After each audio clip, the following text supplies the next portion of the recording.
down in my heart, I know what I've got. But it's not bad. This is a disease that's political. I know a lot of people have had the disease. Some said they never even got sick, they didn't even know they had it. Some said it was about like a bad cold. And I didn't know anybody that had died. So I said, I'm tough. I can get through any of this. So, but as things progressed the next 2 days, I was getting pretty bad off. And I called Dr. Giles' office and talked to Dr. Donna. You guys know who I'm talking about, but I say Dr. Donna. We're so lucky to have those folks here. Anyway, she told me to come out and get a test, and I did. And it revealed what we already all knew. And in 2 days, I went back home. I was back home in 2 days. I'm really, really going downhill. And I knew I was dehydrated, and I needed to drink. And I knew that Gatorade would hydrate a dead cactus if you could get it to it. So I needed to get to the kitchen and get a Gatorade. And I got to the kitchen, but I didn't get the Gatorade. I fell just like a sack of rocks. My wife and daughter got me up. I took 2 steps down again. My wife said, Dr. Donna, getting coffee. And she did. Donna said, go to the emergency room. Ryan drove me to the emergency room. And when I went through that door for second-class citizens, it's not the main door now because if you had COVID, you don't get to go through the main door. But when that door slammed behind me, I didn't know that my life was going to change like that. They tested, like we were all surprised, it came back positive. They listened to my chest and the doctor said, you've got some pneumonia. We're going to send you down to Glasgow where they can take better care of you. Got an ambulance and went to Glasgow. And we're there. The first night things were really going downhill. I was the 19th COVID person admitted to Glasgow T.J. Sampson Hospital that day. No rooms in the inn. I was in a room with a hospital bed, but it wasn't a hospital room. That night, I had deteriorated to the point, I need a napkin. I had deteriorated to the point that they said, we need to move you to another room where they can take better care of you. That's the second time. Number 2, I was going where I could be taken care of better. I stayed there a night or so, and my condition continued to go downhill. And I guess it was that night because I was starting to lose track of time, whether it's day or night or whatever. I had a young lady on nurse, and it's wonderful. Everybody I had there was wonderful. The nurses were great. They're truly heroes. And I didn't believe they ever did. But anyway, he said, Mr. Stevens, I need to tell you that your blood potassium is extremely high, and we're going to need to deal with that. I didn't know what that meant. I knew I had COVID, and that's what I was worried about. And we got that straightened out pretty good, but the next night, things continued to go south. I'm 100% on high-intensity oxygen, which means if you pull the oxygen, I'm gone. And William said, Mr. Stevens, we're going to move you down to another room. We're going to take better care of you. That's 4 better care that I was going to get. And then we go down, and my condition still stays. We get the test, the same treatment that the president got. I don't know the name of that big long word, but I do know plasma antibodies. I got that, so it's not going to help you today, but it'll help you down the road. And I don't know if it did or didn't, but anyway, it did help me. And they come in, I'm really, really getting into an issue with oxygen. And they want to put a vent in. No vents. And the doctor said, Mr. Stevens, your lungs needs to rest. No. He may, but you're not going to do it with them. And, okay, you have the right to refuse that. And I did. And I guess it was less than 12 hours. They come in and said, we're going to move you down to another room where you get better care. But, and I'd already figured out. Every time I was getting better care, I was going downhill.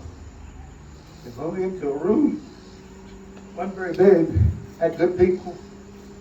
And as I lay there, I done decided I'm going to die.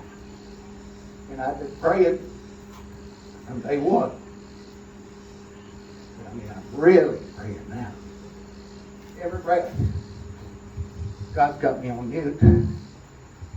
Got me on ignore. No response. One right after the other. And I could see in the corner across, there was movement. I thought every time I looked, there's no movement. I said, movement? There is no movement. And at some point in time, I opened my eyes and I could see the image of an angel just standing there. And I said, that's my transportation out of this world. I'm asking God to intervene. I need to see my family. I need to hug them. I need to tell them I love them. God's not hearing me. And as things get worse, out of total frustration, I just belted out, God, if you will let me see my family, hug them, tell them I love them, and say goodbye, I'll do anything you want me to do. Immediately, there's a voice from that corner that said, deal. I said, huh? She wasn't expecting anything. Nothing. I said, huh? Nothing. I said, God, I know what you said. Just confirm it for me. Nothing. Nothing. And I'm saying, I know what I heard. I know what I saw. That image of that angel is no longer there. And I said, God, just flicker the lights. Do anything to let me know that we're on the same page. Nothing. So I get the question.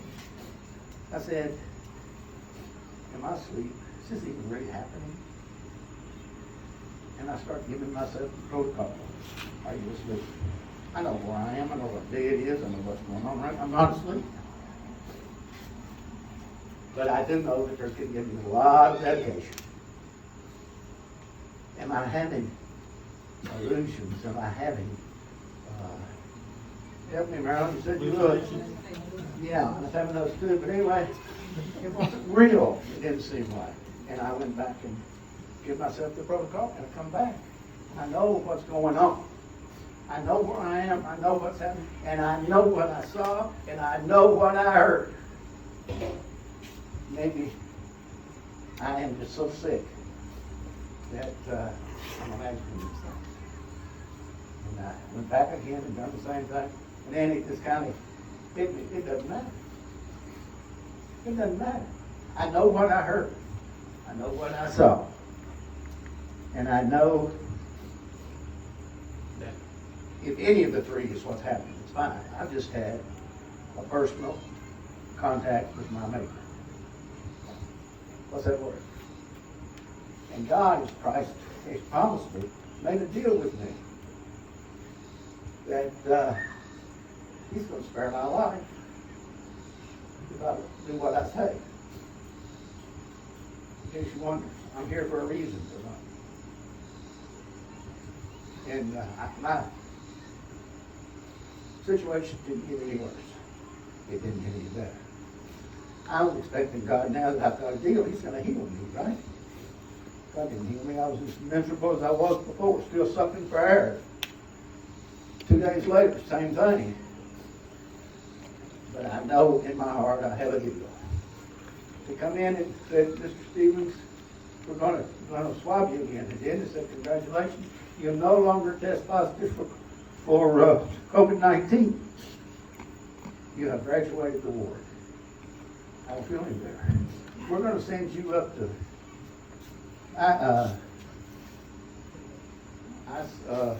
intensive care. Yeah.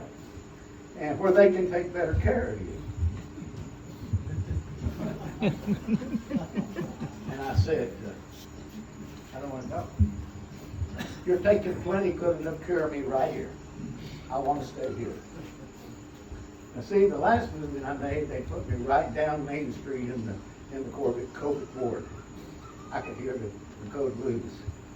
There's just a different attitude. Nurses talk different. People talk different. Because a good number of us is going to die there. Anyway, after they said, I don't want to go. I said, you've got to, we need your bed. And the thing that she hit on me, she said, and you can have visitors up there. Bingo, I'm going to ICU.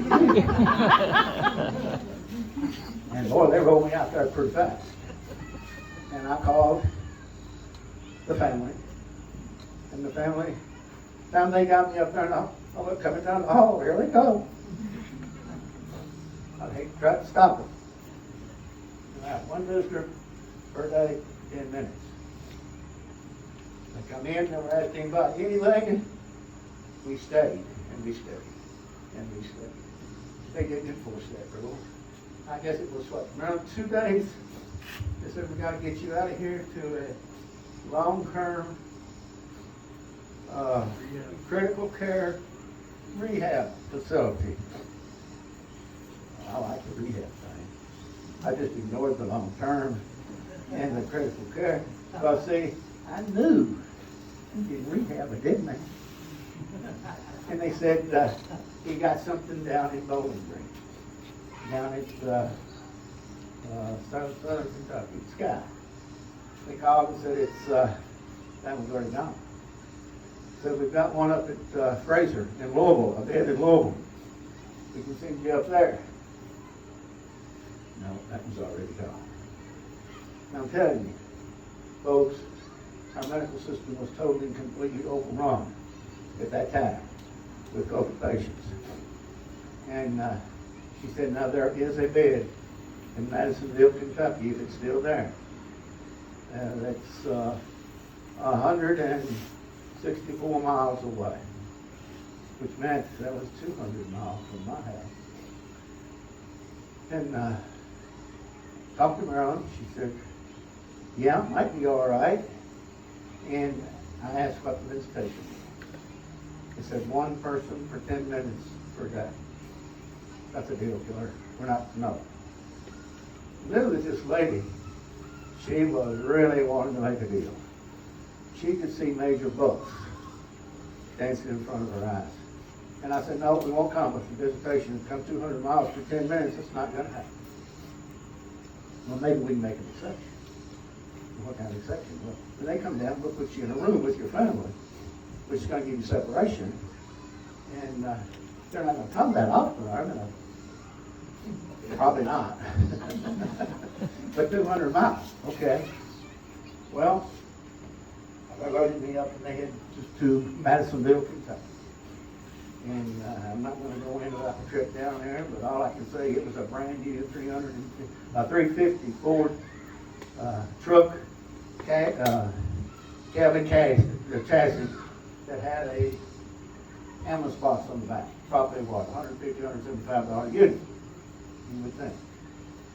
You would think. That much money, they would have put some shocks. If they did, they concealed them very well. So we went at 9:30 at night. We rolled into Madisonville, Kentucky. 2 doctors met me. We went straight to X-ray. See, I thought I'm getting well.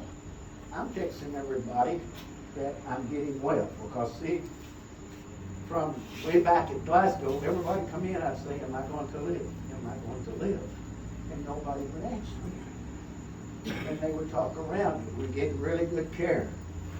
And we in Madisonville, they were waiting for me, shot me into X-ray, took a couple of pictures. The doctor come out and he said, Mr. Stevens, your lungs are awful. He said, doctor, It scared me.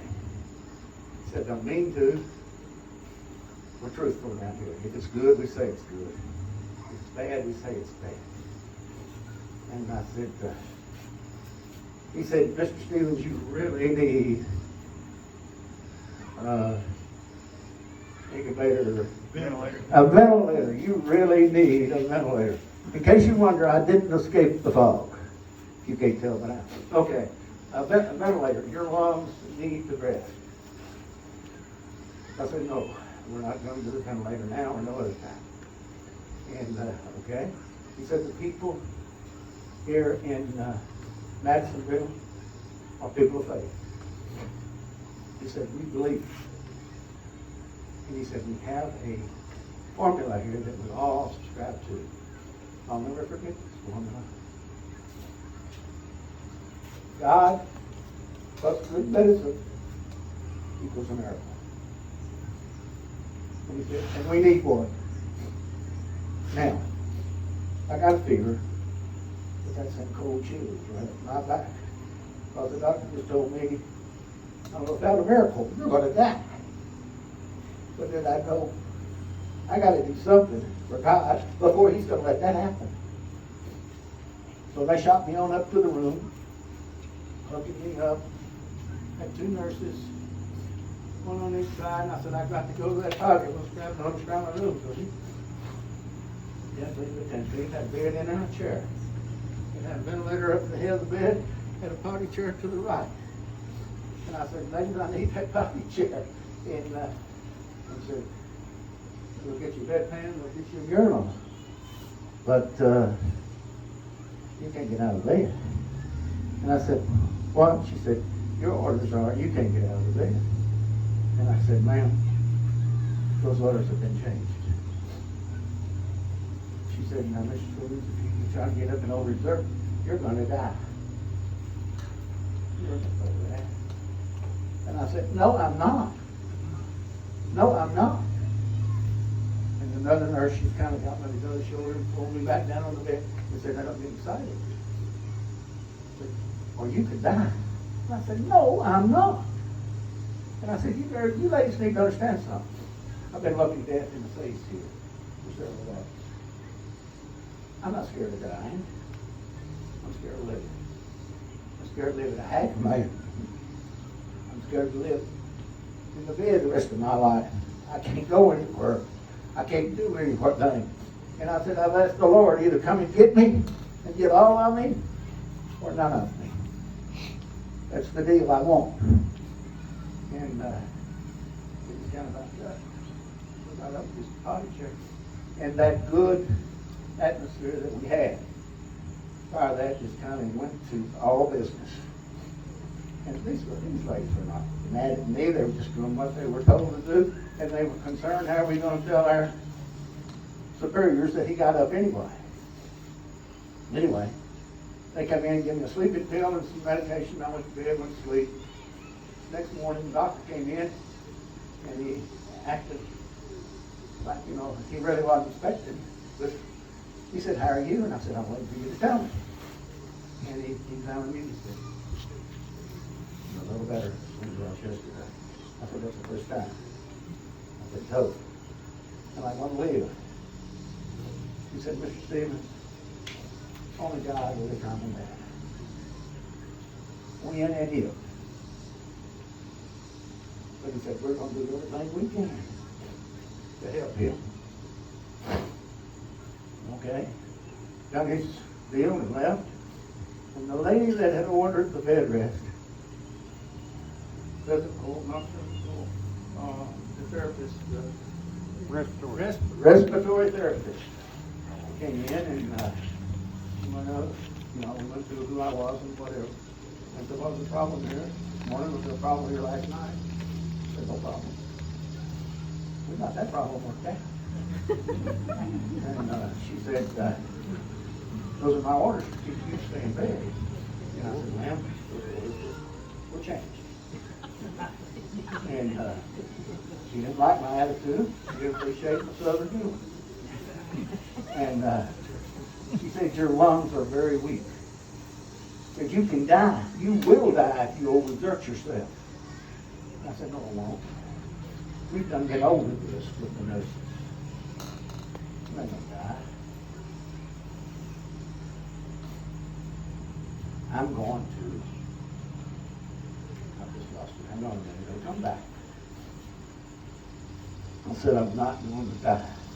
I've looked death in the eye for now for several days. And I'm not scared of dying. I'm scared of living. I went through the whole thing with her. She turned around and went out the door and said, you're impossible. And I said, flattery will get you nowhere. That's the thing she didn't like the most. As she went down the hall. Now I'm sad to tell you, haven't seen her since. But the next morning, there was a nice lady came in, introduced herself as the new respiratory therapist. We got along fine. The doctor came back in a little bit. He said, Mr. Stevens, we got a problem. And I said, I've had nothing but problems since I went through that door at Glasgow. He said, your veins are not going to handle the volume of the strength of your treatment. And I said, uh-oh. He said, there may be a possible. But he said, I can't prescribe it to you. You have to ask for it. What is it? Have you ever heard of sticks? No, picks. I said, I have not. I guess I missed that damn medical school.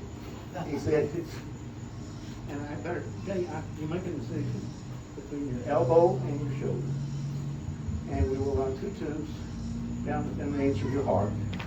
And we will put an IV in one of those tubes, and the other one will be for drawing blood and injections and that type of thing. I said, sounds like a winner, let's do it. So he says, people have to come from Paducah. So they did. Within 2 hours, they had it. The best thing that happened to me up to this point, other than my interaction with God, and I haven't forgot that. You think he's going to get back to that? Yes, he will. And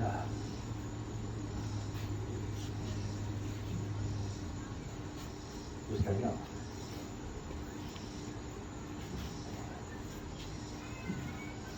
Doctor came back in and he said they've agreed to do it and they're on their way. They came in, put the picks in. Work wonderful. I haven't met my physical therapist yet. And shortly after lunch he comes in, or a young man comes in, really freckle-faced. Biggest smile you ever saw in your life. We became really, really good friends. And he introduced himself and said, I'm your physical therapist. And I said, you're the man that's going to save my life. He said, you know, thanks for the compliment or whatever. I said, no, you're going to work me like a barred mule. And we're going to get well. We're going to get better. He said, I can help you if you will work. I said, we'll see about the work. So we started that very day. It was light, whatever. And I said, tomorrow we walk. He said, no. You're not ready to walk. I said, I'm not ready to walk. You're just not ready for me to walk. And he said, I said, I walked in Glasgow. That wasn't exactly untrue. Because I did. I stood upside the bed and I could take one step to the potty chair. By anybody's definition, that's walking. And he said,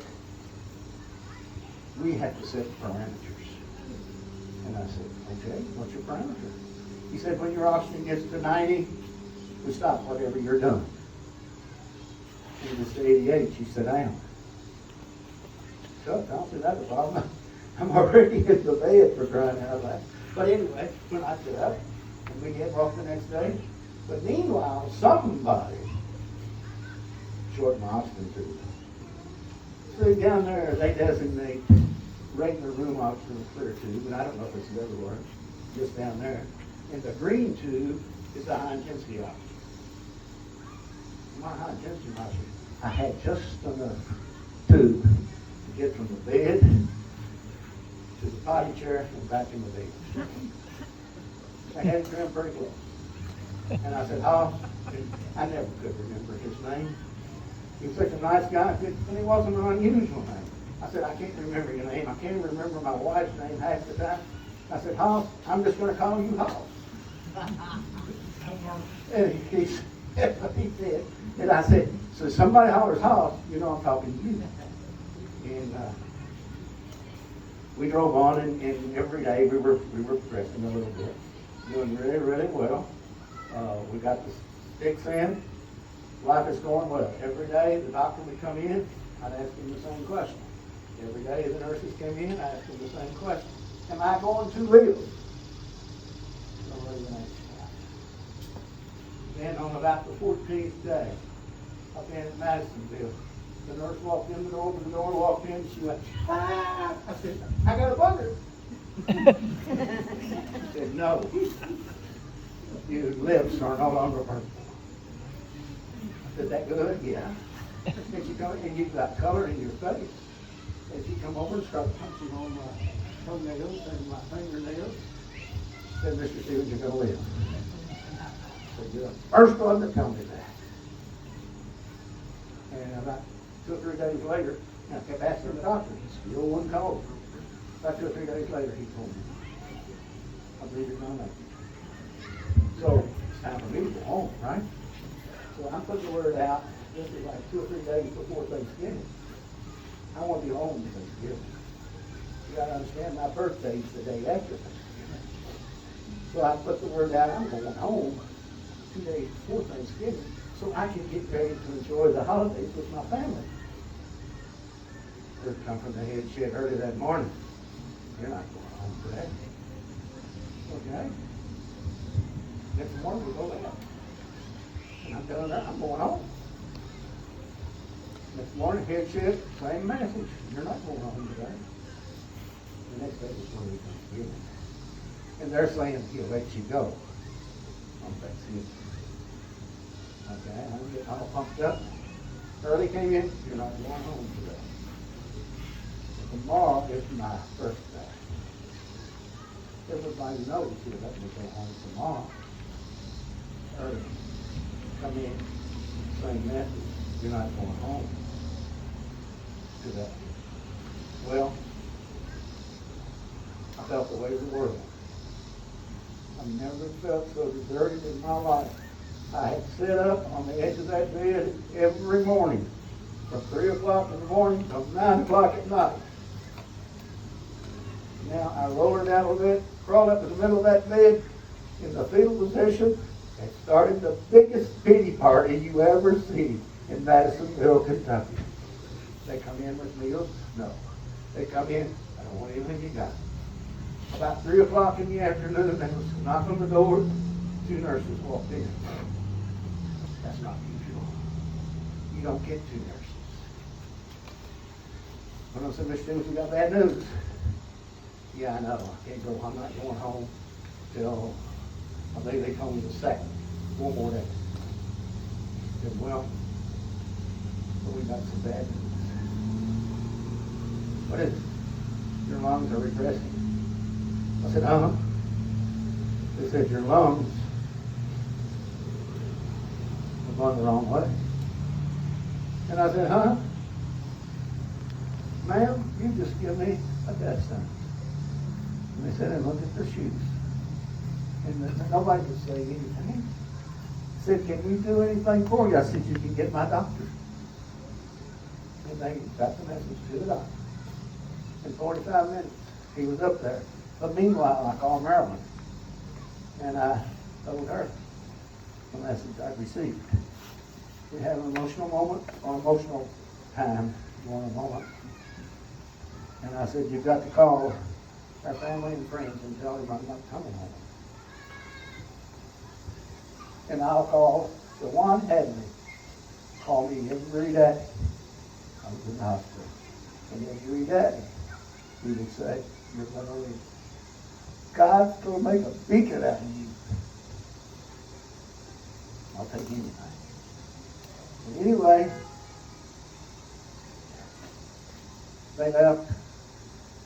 After 45 minutes, knock on the door. Here comes the doctor. He had a push cart. He pushed in front of him, had these records, every bit of your records. since she's been there. And I mean, it's a pretty good cart, size cart, but he had picked up his little tablet, tablet or whatever. He spun through to it, laid it down, and he said, I'm sorry about this, but I knew it was going to happen.